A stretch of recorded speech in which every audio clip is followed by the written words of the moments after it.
Професијата учител се чини дека никогаш не била потешка од сега. Предизвик на нив им се постојните промени на програмите и реформи во образованието кои според нив се случуваат и многу често и многу брегу. Секоја нова реформа за нас се предизвикува и страв, но и нов предизвик, бидејќи сметаме дека реформата носи подобрување на воспитно-образовниот процес.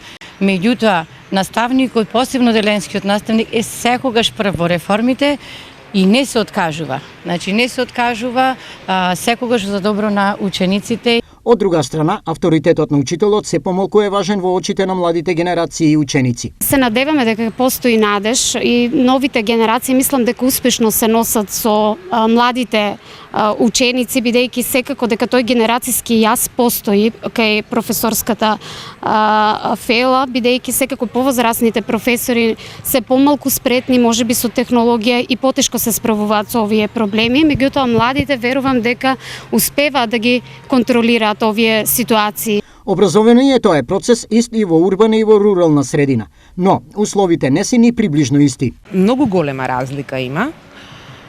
Можем да ви кажам виднаш дека идеални услови и во градските средини нема, а камоли да има во руралните.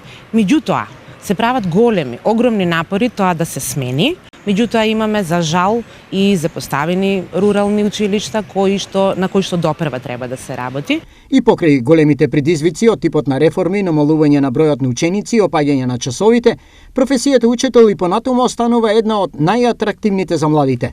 Потврда за ова е зголемениот интерес за студирање на филолошкиот факултет во Штип. Сега оваа благородна професија, значи повторно е во мода, така да кажем, нели во наводници, имаме дури 110 студенти.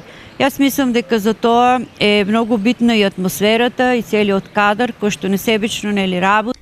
На ниво на држава, професијата учител ја вршат 25.750 лица, кои образуваат околу 240.000 ученици во 1120 основни и средни училишта.